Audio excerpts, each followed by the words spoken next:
Hey everyone, welcome back to Bros and Shows. I am your host, Josiah, aka Mahler67, and with me, as always, I got my buddy, I got my pal, I got my brother Austin. Austin, how you doing tonight?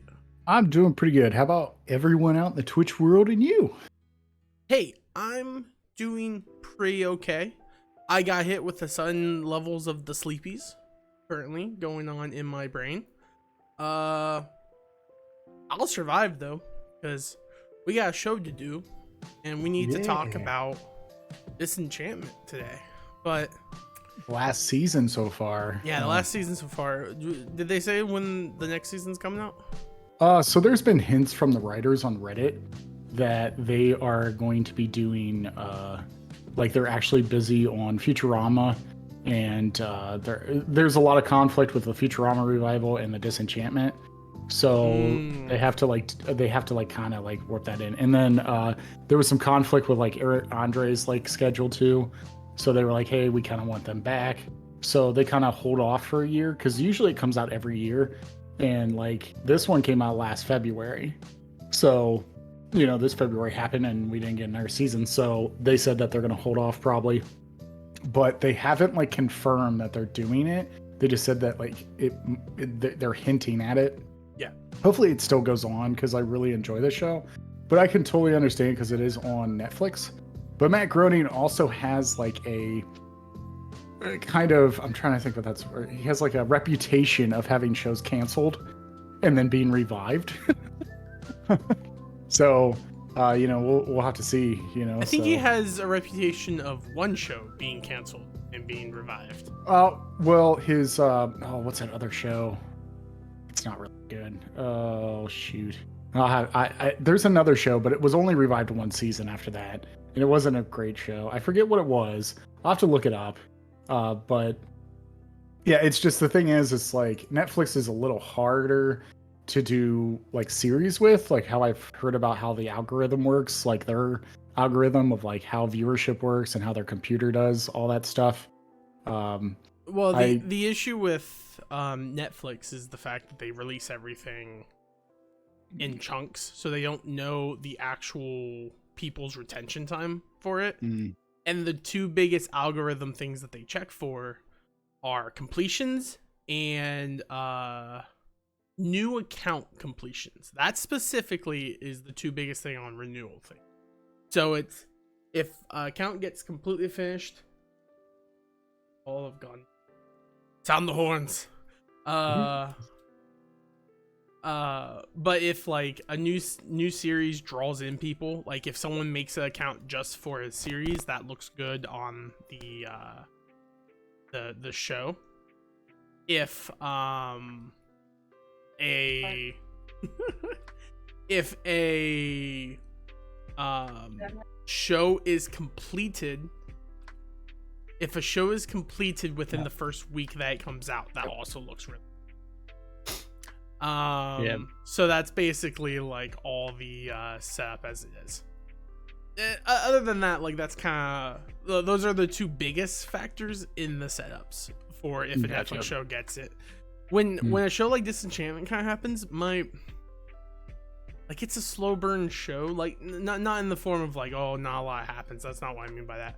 I mean, like, when you get it, you're not trying to like binge through every episode of it. It's not like one of those things that it grips you till the very end, which, it could, depending on your style.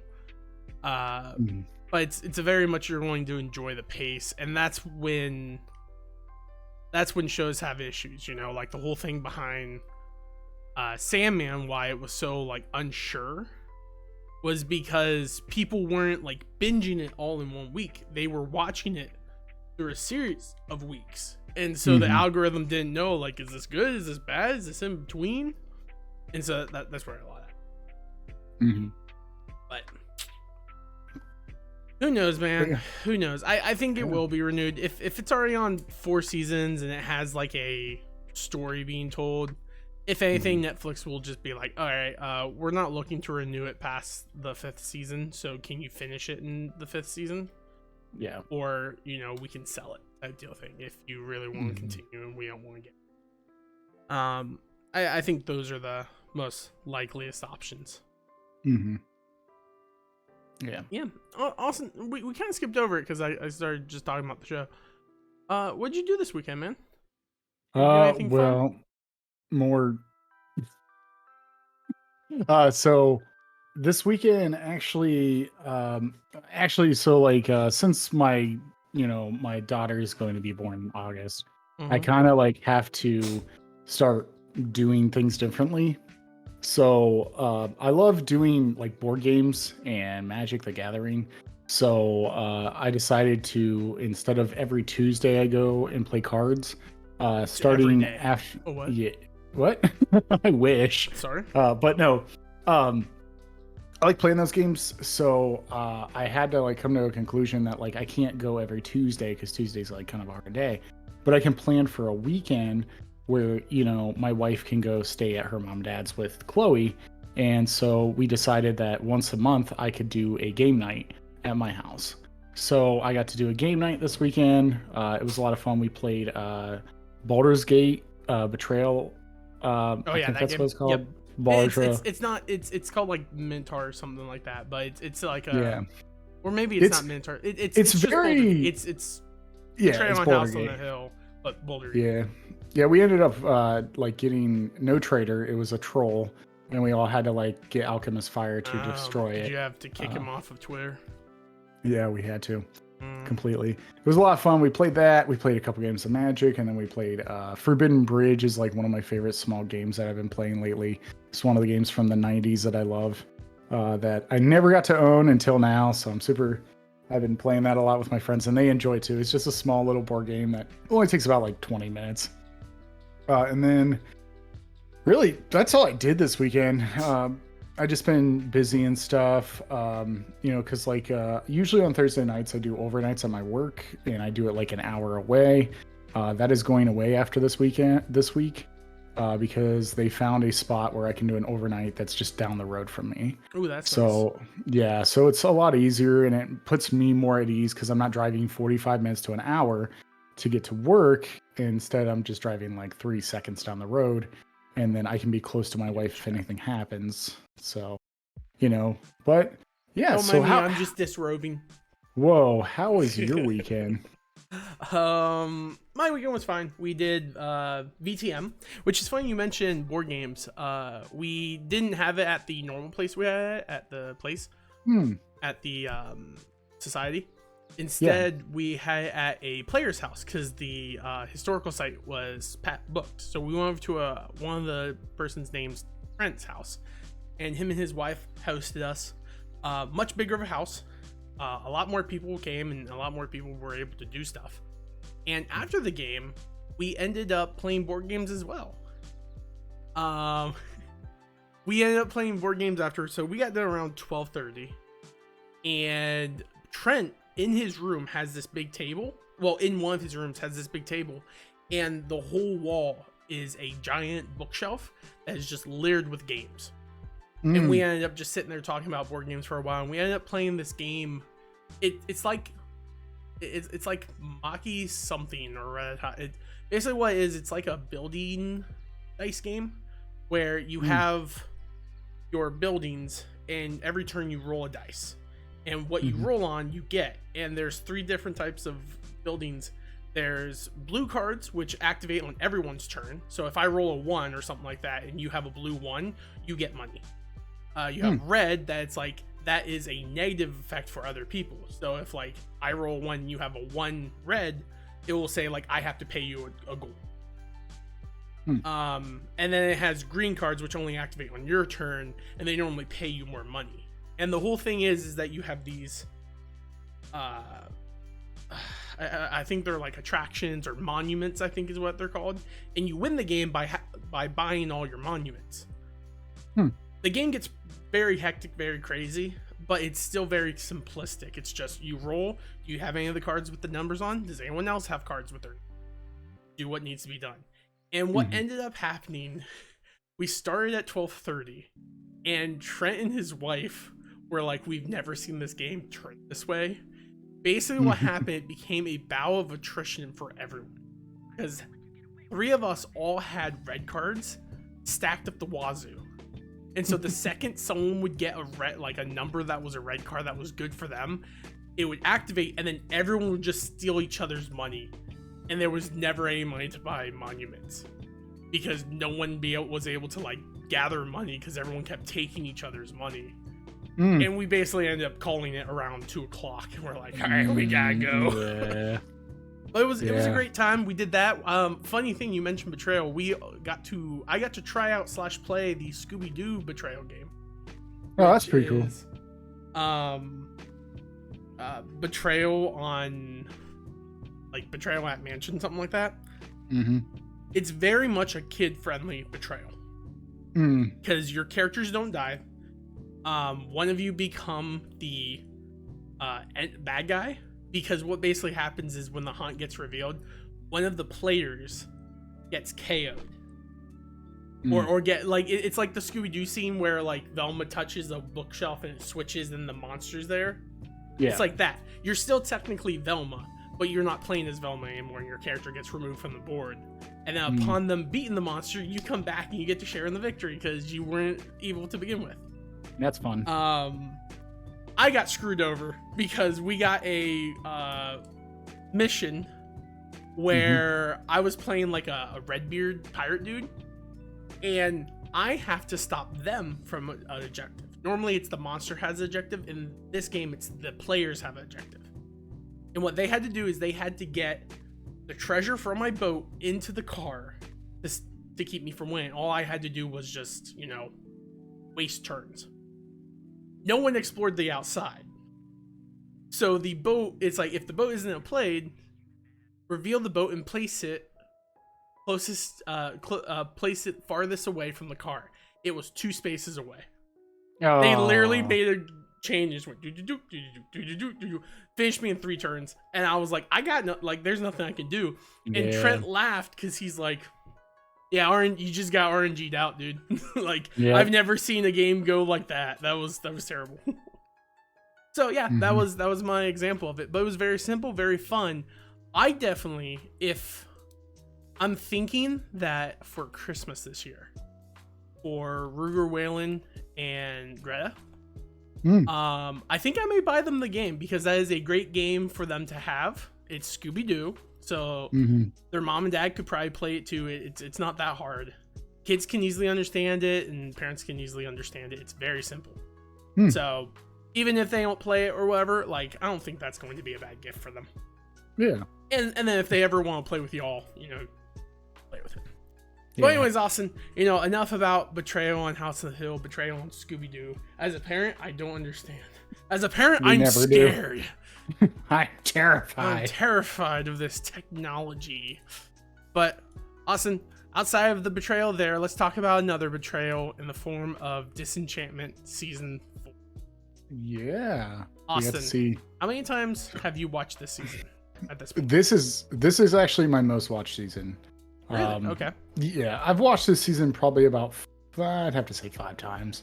The reasoning why, though, is different from usual things that I usually do, where I go back and I mean to watch them. The 2 times I did get to, I watched it 3 times by myself. I watched it 1 time, and a couple months later, I watched it again, and then I had nothing to do at work, so I just put it on as background. So I was like, yeah, cool, because, I do listen to Futurama a lot, and I like Futurama's background noise. But the thing is sometimes I like to switch it up, and Disenchantment Season 4 was on there. And then the other 2 times was 2 other people that I know watch the show, and they were in the middle of watching it. So I was like, oh, okay, I'll watch this. Watch it with y'all. Yeah. Yeah, so I did. It's fun to sit down with some friends and watch a show and just laugh. My buddy, her cousin, Mikey actually loves this show, and me and him sat down and he was like, hey, have you watched the new season? I was like, yeah, I have 3 times now. And he's like, well, do you want to sit down and watch a couple episodes? I was like, yeah. So we just sat around and played darts and watched Disenchantment. Had a lot of fun. And then the other person was one of my friends here in Mount Vernon. They actually haven't watched it, and they're like, hey, let's watch it. I was like, okay, I'll watch it again. I don't care. I actually like this season a lot more than all the other seasons. So, but yeah, it's this is my favorite season, I have to say, because it's the most I've watched of it. Okay. Just because like there is a lot of ridiculousness that happens this season, and Zog as my character, I love Zog's character in this. I die every time. Oh, someone redeemed some points. You gotta go get the cat. Where's the kitty? Well, we're in the middle of the podcast, and I thought the cat was right behind me, but she booked it. She'll be back. Yeah, when she comes back, I'll snap snag her. Yeah. So. No. So. I don't know. I think Zog's character, especially when he goes to the mental asylum, I really enjoyed his what was it? Giggles. I liked his like roommate giggles, where he's like, yeah. One of my favorite lines from the show that I repeat on sometimes when I'm playing like games where like it's like PvP or something, or someone dies. I'd be like, hey, when you're done dying, could you put your head on the shelf? Like, could you put your skull on the shelf? I don't know why. I thought that was so funny. Like, I laughed hysterically when I first heard that. It's like, hey, keep it down in there. When you're done, He's like, how did you dig a hole? He's like, with my grandma's skull. And you just see that cell. Yeah, you see the skull up there. It's just like, grandma. Grandma. Yeah, honk. Yeah, that's yeah, the honk. And then, but, we also get to see Zog come out of his insanity this season, too. In a way, like he becomes like a monk. The monk part made me like, I enjoyed that part, especially whenever they're like, he's not here. I've never seen him before. It's like, well, we can't go back empty head. Take that guy. Wait, what? And they take Joe, and he looks up, and he's just like, Porky, do something. And Porky's just up there staring down with him in contempt. That made me chuckle.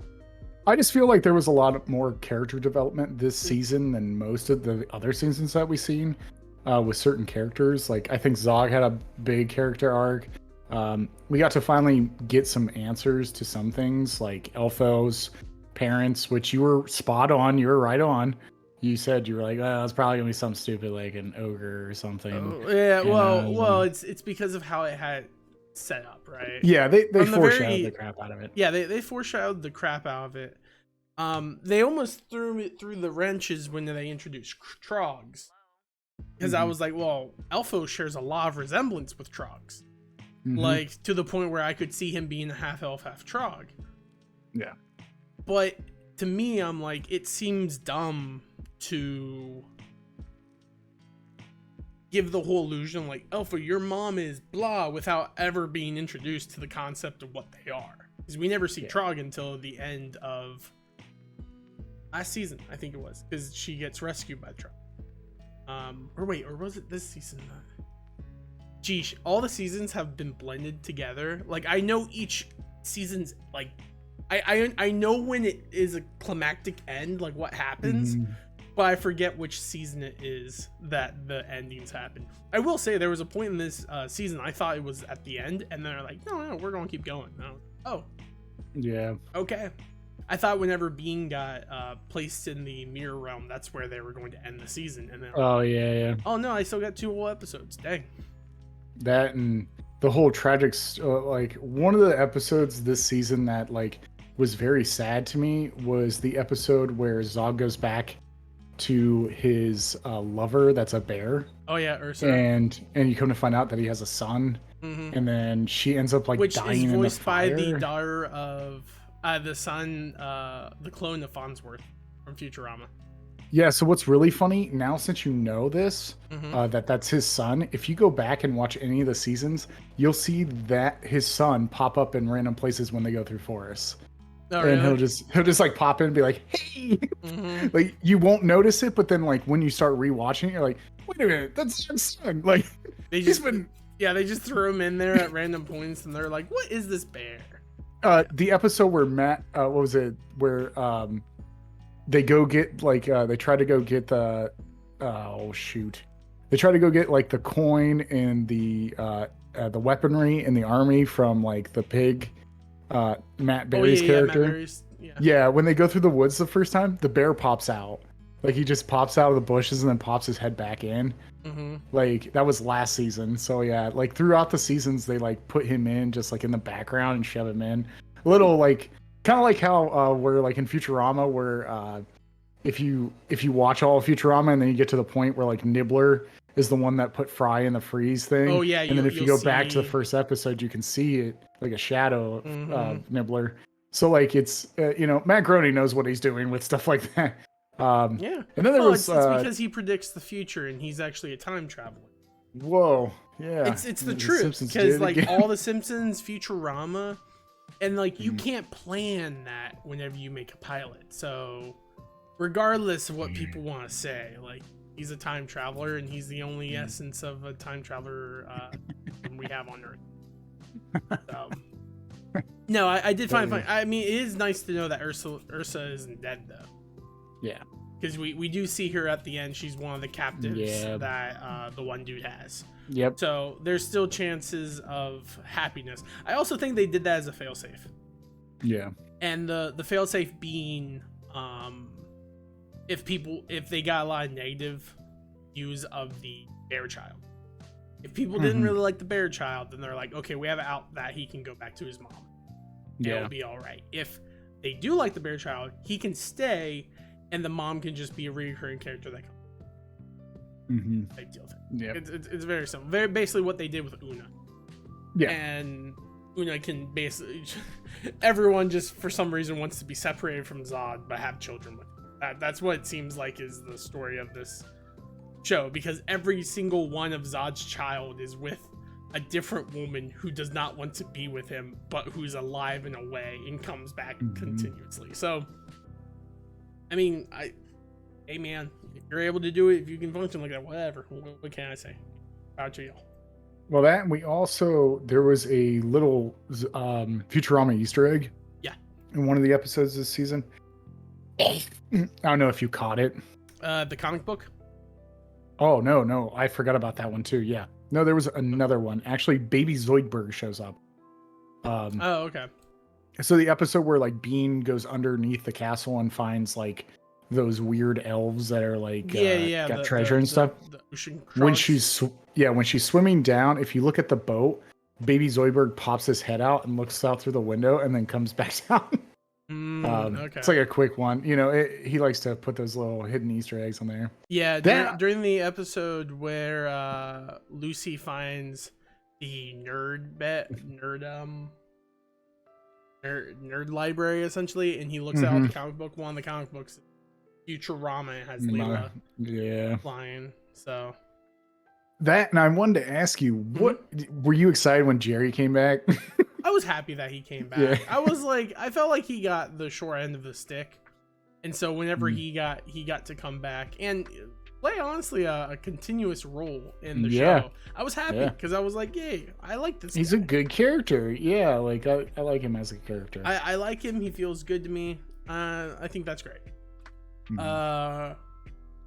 There was a lot of characters in this season that I was like, I'm happy that they're here, but I'm also kind of like, like,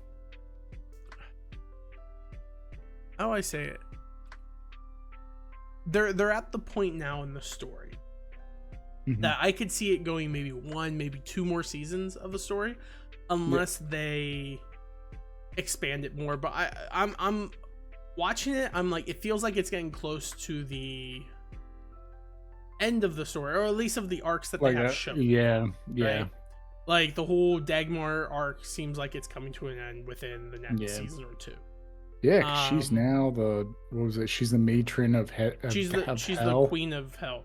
Which, to be fair, I knew that was going to be her whole ploy from the get-go. The second she's all like, oh, you got...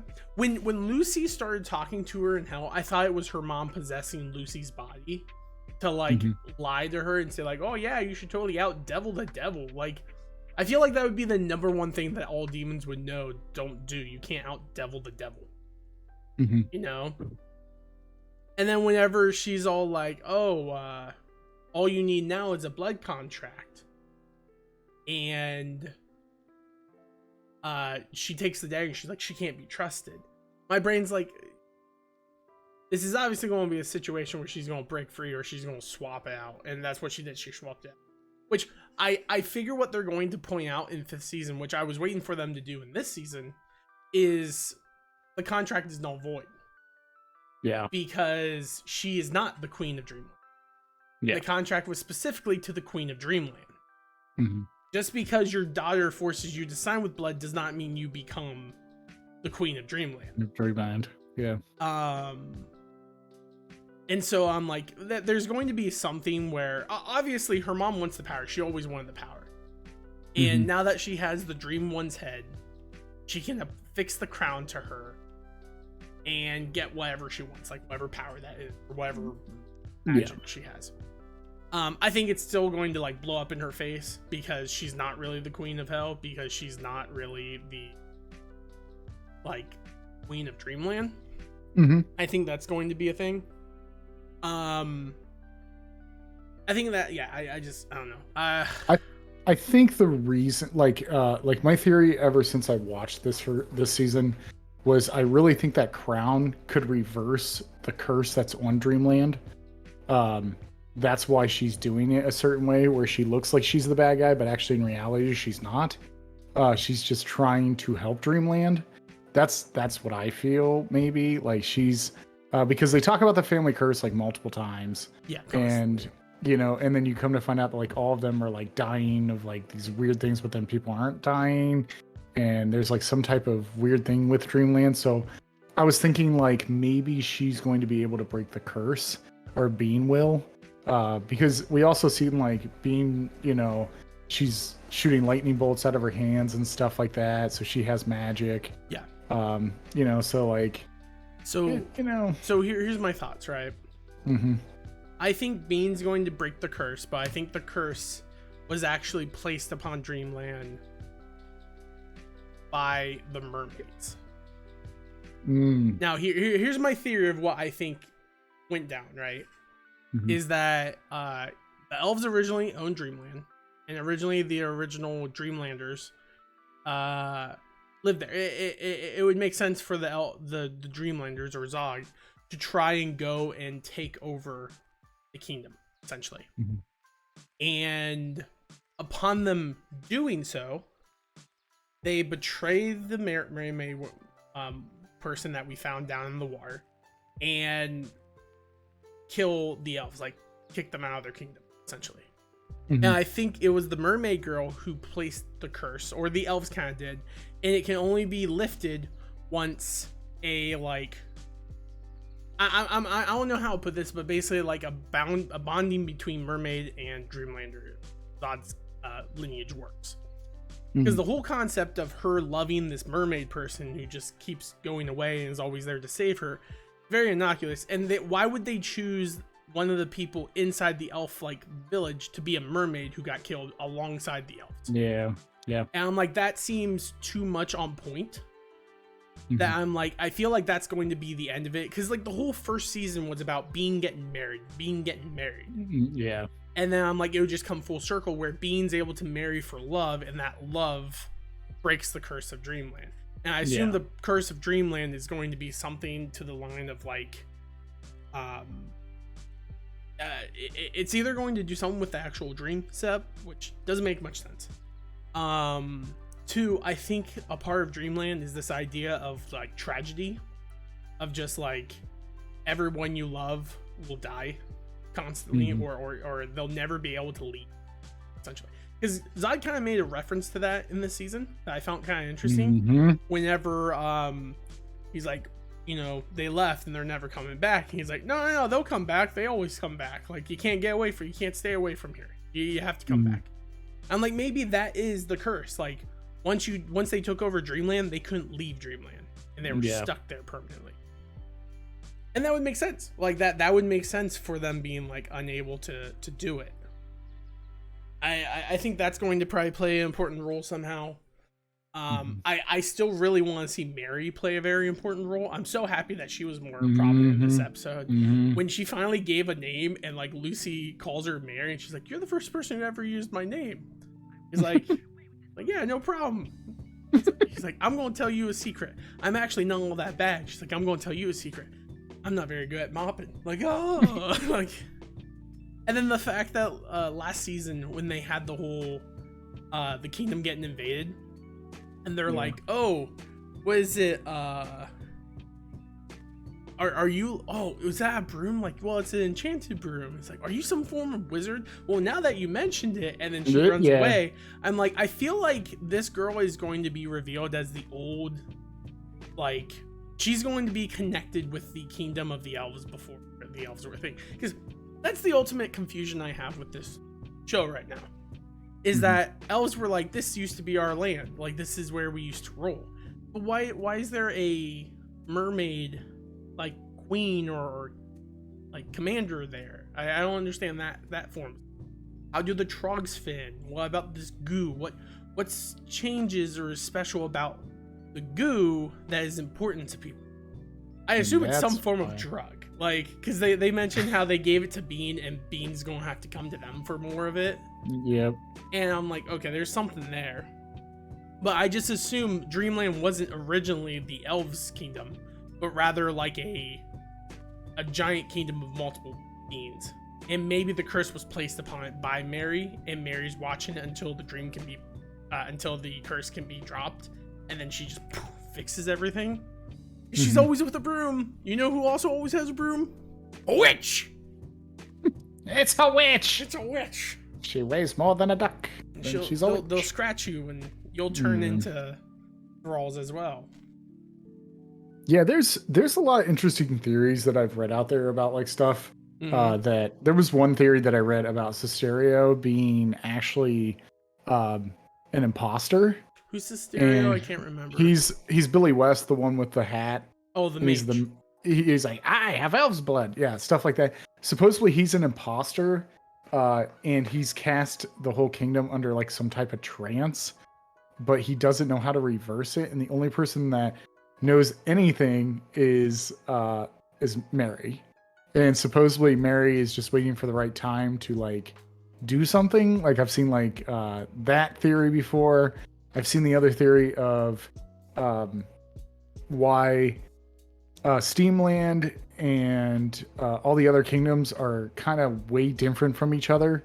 Like they're not united. They don't like really like help each other at all. And the reasoning why is because the debt that was paid to the devil needs to be repaid, and they all know that it's Bean, so they've been pushing Bean to like do that debt.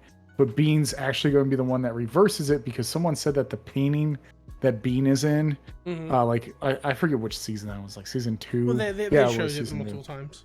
Go on. Yeah, that they state that actually she has to be the ruler of hell now, because it would because the debt that happened was someone in Dreamland made a deal with the devil so that they could capture, like, make the elves leave Dreamland. But then there was like a backfire that the devil had like something in their contract was like, oh, you know, you guys will be able to have magic, but you know, you're stuck in this. So I've seen like a lot of theories on different things like that. And, you know, cause like if you ever like watch like movies about the devil and like, you know, he'll give you everything you wanted, but then like there's like a bad end to it too. So like that was like kind of a thing I read on Reddit like a long time ago. And I was like, huh, that kind of makes sense. Like, and then, you know, them breaking the deal, like the contract, does that mean like the spell is broken? And like a lot of people brought up in this season was like, it wasn't broken yet because Bean never married him. Like it was like Dagmar who actually became Queen of Hell, and she actually is not the Queen of Dreamland. So the prophecy doesn't happen yet. So yeah, that's the stuff that like I'm interested in. I like the whole mystery around like what's going on with Dreamland. I really want to know.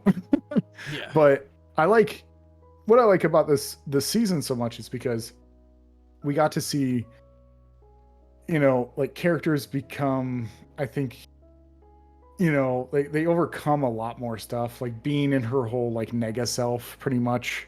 In like the mirror realm or whatever. I really enjoyed that storyline. I thought it was great. So that doesn't So- that still doesn't make sense to me. Like that Yeah. they'll probably do like a throwaway line at some point.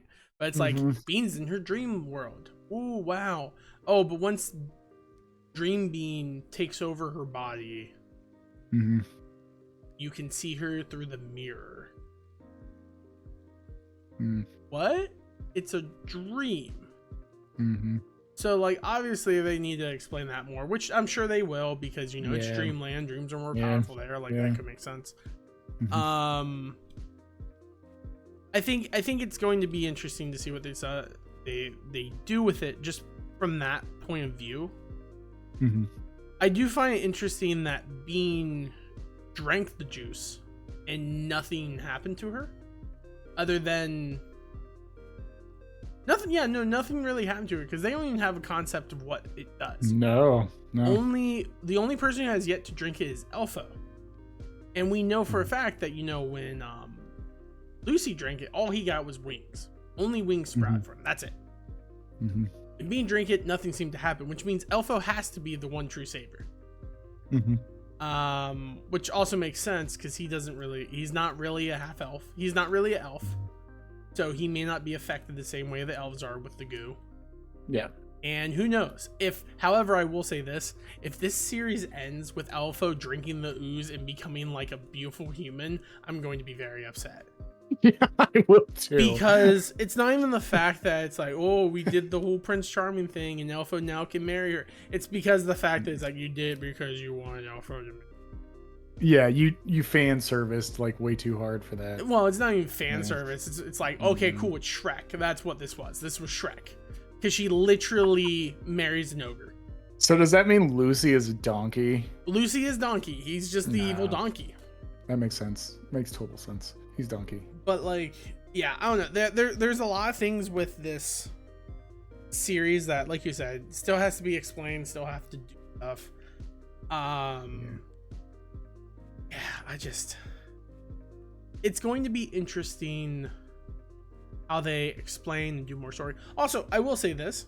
I do like that Bean and the mermaid's a thing, because I thought they had actually pretty solid chemistry while they were on scene together, so I like that.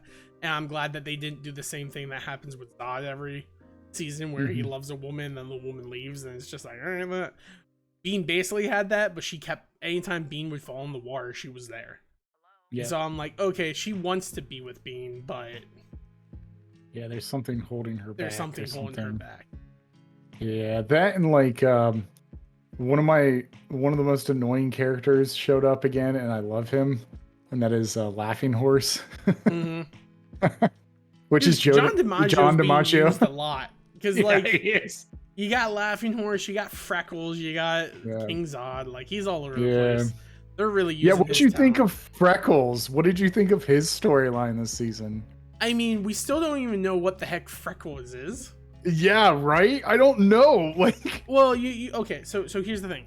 We know that Clyde and Bonnie are able to possess a doll too, or at least use a doll as a functional thing. So I'm wondering if the doll is less a possession thing and more of like someone controlling it. And my thought process is like, okay, who of the characters would benefit from controlling it? There could be many things. Yeah. The first character that comes to the first characters that come to my mind is like Satan himself, or the Steam guy from Steamland. Yeah. I think what would be more interesting is that it's actually Zod's dream, because just how in Dreamland, Bean's mind thing was able to take over her during Zod's like crazy times, is whenever the doll became more active, and now the dream version of him is in his doll and it's living and functioning. I'm like, that would make a compelling, interesting situation where you find out that the reason why Zog is doing better now is because his evil dream version of him has went into this doll to become actualized. It would also explain why he sounds like, why it's John DiMaggio. Yeah, it's John DiMaggio. It like that'd be great. I will say the lack of Matt Berry in this season made me sad. Yeah. But it was yeah. counter-opted by the increase in Jerry, which I'm always a fan of. So Matt Berry actually can't, like, a lot of people asked about that on Reddit, like why Matt Berry wasn't part of it, but he had so much conflict in schedule that he wasn't part of it at all, because he had What We Do in the Shadows. He was in Book of Boba Fett at that time. Oh yeah, the robot. And then he was in, what's that movie? Oh, he did a voice in a movie. I'm trying to think that came out around that time, but I'll have to remember it later. But what it was like Matt Berry was just, at that time, Matt Berry's career started really taking off, because like What We Do in the Shadows was, I would say he's here always in been America. active. Yeah, it being more streamlined in America. Because here's like, the thing, all he needed was that single thing to like get him into the scene in and America. Jackie Daytona was the scene that got him in there. Was the thing, man. Like the fact that he had the best character, like funny moment in the season with one of the most beloved actors in America, with Luke Skywalker. I can't think of his. Mark Hamill. Mark Hamill. Thank you. I was thinking L the whole time. Like, oh man, Mark Hamill. It basically solidified it. Like everyone knows it. I'm part of the VTM, and everyone freaking uses that GIF. I was like, I'm Jackie Daytona, abnormal human being, man. That's not even my favorite line from him. Like, there's so many great lines from him, but that was the one that like got everyone laughing, because it's like the two ones that do stick out is the Jackie Daytona one, and then the newest one is "You are the most devious bastard in New York City." Like, that's been used as a meme so many times. I'm just like, I love it. I love that people like Matt Berry. And what was it? Someone actually said that like they wanted him to be in the Mario Brothers movie. Like they said that he should play, what was it, Waluigi? They think that he would be a good Waluigi. And I was like, I don't know how I feel about that, but maybe like a Wario. I could see him playing Wario. That'd be cool. I don't think he would do a good Waluigi. Yeah. Wario is kind of like 50-50 with me. I think they're going to just go with more high profile actual like, because Matt Berry has done both. He has both been a voice actor and he's an actual thing with it. I think there's honestly better people they could pick if they do like another Mario movie, which they will, because the first one was such successful. He should be one of the kids. He should definitely be one of the kids. I'd be down with that. Specifically, I think it's like Beethoven is his name, like the first one you fight that everyone sees and they're like, it's him. Or Ludwig. He would do good Ludwig. I don't know. I don't know anything about Mario. My opinion doesn't mean anything. But yeah, like, I don't know, man. This season was fantastic. To jump back onto Disenchantment itself. This season was good. I thought it was probably, honestly, I'll say that this was probably my favorite season of all of them. I like you said, the character development that happened this season was much better than all the other ones. There was a couple like obvious, like, okay, whatever, like we get, but we also got a lot of weird backstory explained in things that like just even like little snippets, right? Like when you find out that King Zod never killed any sea creatures, right? But they monumented him in the center of the town as if he killed the sea creature, which honestly that could tie into the curse as well. I forget who they explained it. What was the whole story of that? I just watched it a couple days ago when he does that. But then like they all thought he killed. Oh, it's because he loved a mermaid too. He loved a mermaid, and they all thought that he got like pushed under or whatnot, and then he came back and they're like, oh, he killed the mermaid, and they immortalized him in the statue because of that reason. I'm like, maybe that's part of the curse, not even like a full-on curse or whatever like that, but it's like a longing for each of the different heirs of the throne to wish to marry a mermaid, because that would break the curse, and they don't realize that. I don't know, or maybe just all of Zod's legacy is just they really like animals, man. Because he loves Ursula, man. Yeah, he does. Ursula. And I like the Ursula storyline. I like that whole I do stick. too. I like Ursula a Yeah. lot. I think the one thing that was funny to me is how Zod basically said like, "Hey, you have to live here or we can't be together." It's like, why? Just go and see her every now and then, or have her come into town whenever she wants to, and like trade off the kid in the weekdays and that stuff, and then stay with her for a week, and then she can stay with you for a week. Like, you don't need to live together in there. And honestly, at this point, Bean's basically running the castle. Just abdicate the throne to her and go live in the woods. You don't need to come back to the city.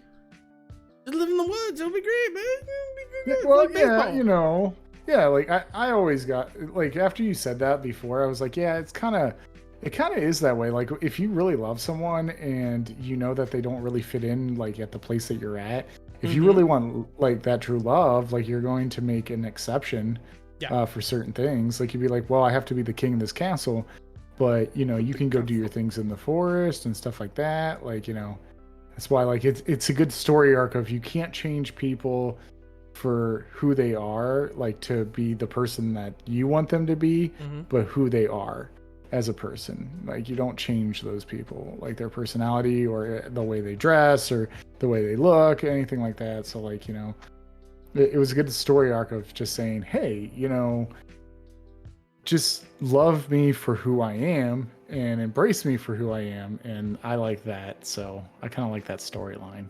It's nice. Very nice. Honestly, it should be. It's a great thing for it to or that, especially when it comes to Zod. Zod very much was a kind of one-sided guy, and then they kind of fixed that and changed that to the better, in my opinion. Oh yeah, completely. So yeah, I agree. There's a lot of things that needs to be explained, needs to be set up to put away. I like I said before, I do think that this basically ends in a season or two, unless they try to continue it in some way, you know. Yeah, it just feels like it is coming to an end, and I wish. The thing is I will say this about it is when you have a story that you're trying to tell, you know, like how, you know, Vince Gilligan is perfect at this example because he had the story of Breaking Bad and he's like, I told the story. It's kind of like how, you know, there was like some, a lot of like stuff going on Reddit like the last week about Gravity Falls. And everyone's like, what's going on? And everyone's like, oh, they leaked a trailer. And it's like, then like these people started putting fake stuff up online. And I was like, oh, wow, I'm going to show Joe this. But then I researched it and I was like, oh, wait, it's been like so many years. They came out with a vinyl of like Bill singing his farewell song.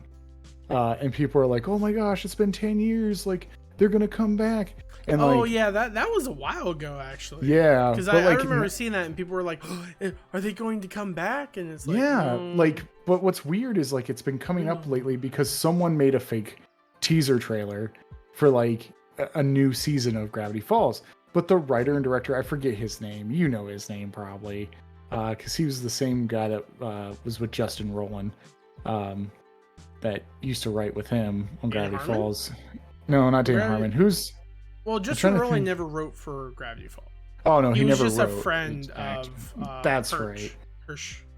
Hirsch. That's his name. That's his name. Yeah, because like he even said, he's like, I told my story. Like that's all I need. Like, you know. So I was like, oh, Alex Hirsch. That's his name. Alex Hirsch. Well, you know, the funny thing is, I told my story. He's like, I told my story. That's it.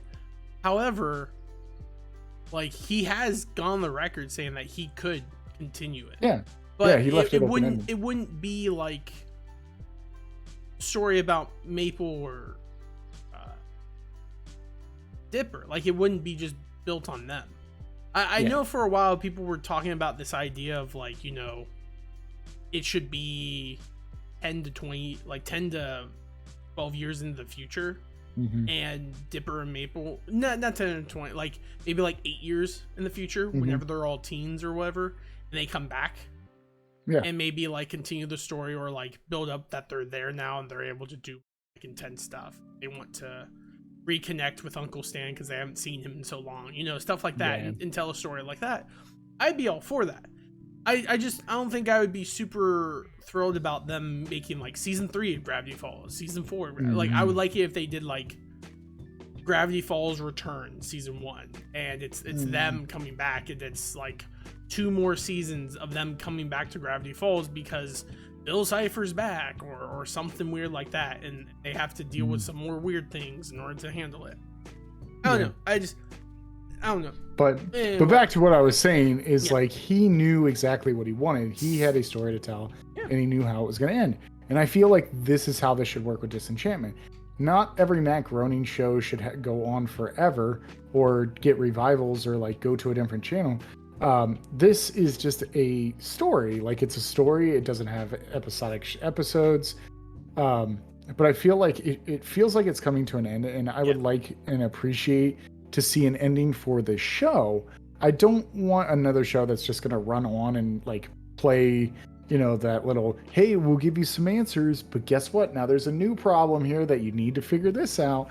Because, you know, it can kind of lose its like flavor, especially if like one season could ruin a show. Well, also, because they tie themselves up with too many problems. Well, like it's one of the things like people always tell me about Supernatural. You know, like people love Supernatural. Oh yeah, but well, a lot of my friends who love it say like after the 5th season, it slowly starts going downhill to the point where when you hit like the 10th season, you're kind of like, I like the fact that we got more stuff, but the writing was never the same after the 5th season because it had the intention of the story up to that point, and then from there they had to keep like one-upping things, and it just felt weirdly one-upping, kind of like whenever you play like one of those retro RPGs or whatever, where it's just like, oh, this boss, he can destroy the world. Oh, this boss, he can destroy no, not RPG, Dragon Ball Z. It's Dragon Ball Z, you know. It's like, oh, Frieza, he can destroy planets. Oh, Cell, he can destroy the universe. Oh, Boo, he eats everything. And then it's like, now they're like, we're fighting literal gods or something. Well, even Game of Thrones, like Game of Thrones was like, you know, one of the biggest disappointments in TV, in my opinion, because by a lot of people's opinion. Yeah, like, you know, the thing is there was certain, like, at least resource until I think it was like season 4. Was it season 4 when Jon Snow died? They started deviating around season 3. Okay. And that's when people started being like, oh, okay, what are they going to do with this? Yeah. And then it was around season 4, 5 that people are like, oh, they don't know what they're doing. Yeah. And because at that time, it kept going downhill because they kept reducing the number of episodes, and then nothing was happening in certain plots, and then they just kind of wrapped one up, and it's like, you're going to do that to Dorne? What the heck? Like, and the thing is I think the only time that a series can survive more than like 5 to 6 seasons is if it's episodic, like shows. That's the only way that they can survive. Like Friends is a way of that. The Simpsons, Futurama. It's okay to have those like regular shows, stuff like that. It's okay to have those stories that kind of bridge seasons. But if you have if you have like an overarching thing that doesn't have like a great grand storyline, because like George R. Martin said that like he thought it was kind of weird that they ended on like just 7 seasons. He's like, I thought we were going to 10, but they didn't have the resource to like, you know, no. Don't try to say that. They had the resources. It was completely Dan and Dave unwillingness to continue the series. They were done with it, and HBO kept throwing it on them. They should have just ripped Dan and Dave off of it because they weren't good from the get-go, and just put it to someone else. Like, don't put that bad mojo on the idea that they didn't have the resources. They had the resources. Well, HBO, as shown with them doing House of Dragon now, was more than willing to keep dishing out money to them as long as it kept coming back. So sorry, House of Dragons, but no, it's just like the thing is that's why like I know that Disenchantment's going to be coming to an end. Like a lot of people are like, oh, it's going to keep going. I was like, no, there's too much of it. It's an arcing storyline. It's not. It could keep going. I don't want it to keep going. Yeah, I don't want it either. I think that's basically what you're saying there too. I think it would be perfect. Like if it just ends at a certain point and it tells its story, I'm okay with that. And then maybe, you know, like you could do like side shows that have like different other characters from that. Like take for example, Breaking Bad, Better Call Saul are great examples of like how you can do sideshows very well.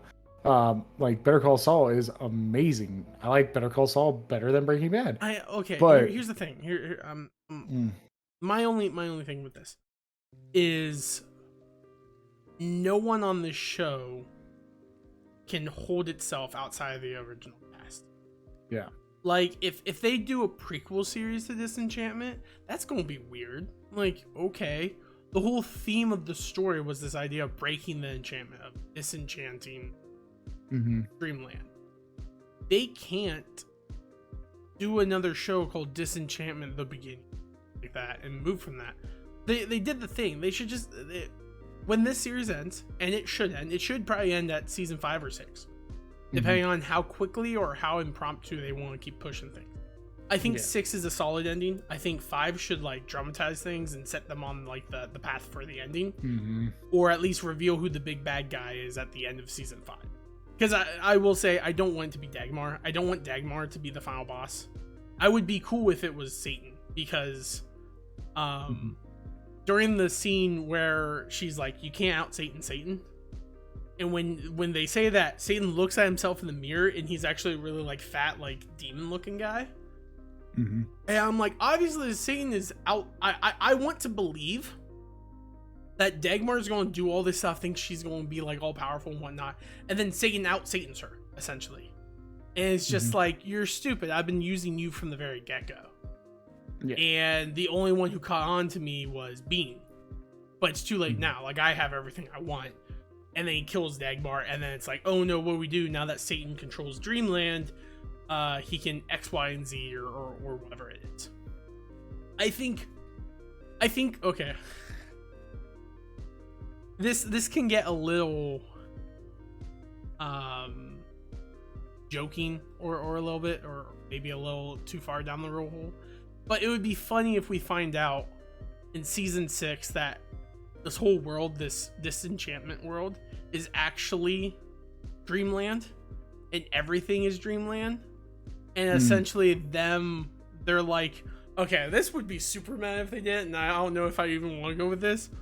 Turns out that one of these characters, like Bean, is just a normal person, and she's like in a coma or something like that, you know, or like, and Disenchantment is this idea that she's in a freaking coma, man. The coma theory. And everything that's happening is like Satan trying to take over the minds of human beings or something dumb like that. I don't know. Like, there's so many different things they could do with this. And at any point when they end it, because they have to end it, they can't continue.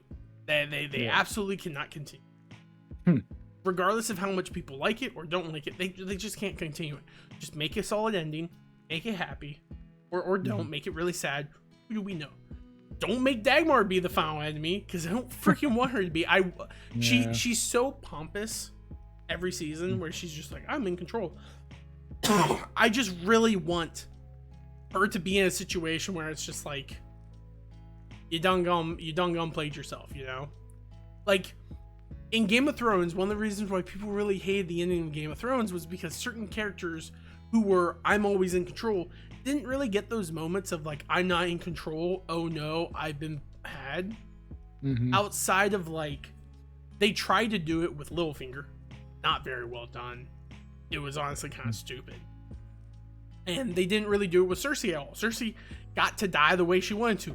In Jaime's arm with rock falling. Like, none of the characters who got to be like, oh, the only character who kind of got that to a degree, which everyone liked, was the mother of the trail woman who was like, tell Cersei it was me.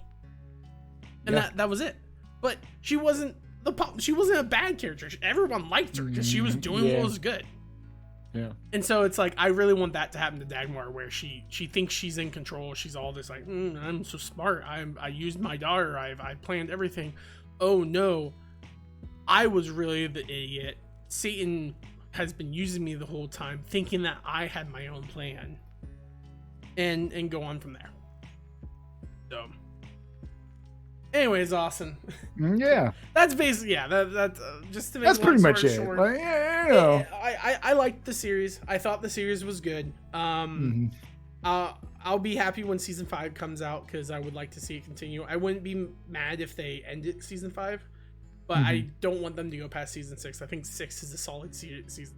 Yeah, 6 or 7. Yeah, I do enjoy the characters now. Basically all the characters were good. The only character I didn't enjoy all that much this was Lucy. I did not enjoy Lucy as much. He actually lowered in my likeness. Yeah. But everyone else I thought increased. I actually like them a little. That's my thought. Austin, do you have any thoughts? No, I'm just, this is like one of the shows I've been wanting to let you watch. I know that like you watched the first season. I was like, man, he hasn't got to like the other seasons where I think season 3 and 4 start getting good. And it's hard sometimes for people to like get past like after one season. They're like, like they'll be like, I liked it, but you have to really love it to come back and rewatch it, or you don't have anything to watch to really watch this. So I was like, I'm gonna let him watch Disenchantment, because like most of the time I don't pick animation. Like I really don't pick animation stuff to watch. So it was something I had on my list, and I was like, you know what, we'll do that. Something that's like a little, I think he'll enjoy more than Wilfred. I enjoyed Wilfred. It just it's not a great show to talk about like each season, because it's all just theories. I agree. I do want to say this real quickly before we end. I think one of the things that I liked most about in this season, which made me really enjoy her more, was her whole crutch was not I drink a lot. Yeah, they tuned that down a lot, and I appreciated that a lot, actually. And like I think I enjoy her more. Same with Zod. Like Zod isn't no longer like, oh, I'm just this sad guy. He's like, I found a new lease on life. I'm gonna try to be a better person, be a good father, blah, blah. And then same with like Bean. She's like, I got responsibilities, I have to do something. Solid. Great character growth in the single season. Fantastic. I think that's why I like them more as characters. So fantastic. All right, Austin. I think that basically does it for this episode of Bros and Shows and Disenchantment season 4. Austin, next week we are going to watch Mandalorian season 3 now that it has concluded. So we have to watch that on Disney Plus. You know how many episodes it is? It is 9 episodes. 9 episodes? Okay, that's not bad. Or no, is it? Wait. I don't know. It's a number. Just watch it until it says check out more things from Star Trek. Here, let's do this. Mandalorian. There we go. Mandalorian season 3. It is exactly 8 episodes. 8 episodes? Yep. JK, it's not. Prime's over here being like, it's 12 episodes. JK, it's not actually 12. Like, okay. No. This guy got all the jokes going on here. Yeah, it's 8 episodes. I will spoil everyone that I have watched it. But you have not yet, I don't think, right? I have watched, I think, 1 episode of it. Whenever season 1 dropped, I was like, oh, I'm gonna watch it, and I watched it, and then each episode kept dropping, and I just kept watching YouTube videos. or Disenchantment. Yeah, those two. So yeah, I'll be excited.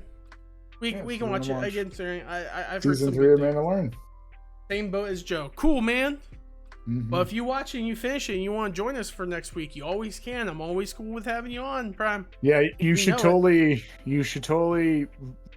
think about those words. Like I actually will say something that this season is you need to watch it, guys. Like it is worth 100% of it. Yeah. That means it sucks. Anyways, it's awful, awesome. Terrible, guys. I appreciate you. Austin, I appreciate everyone who stopped by and said hello. Thank you so much for stopping by, and thank you all so much for tuning in.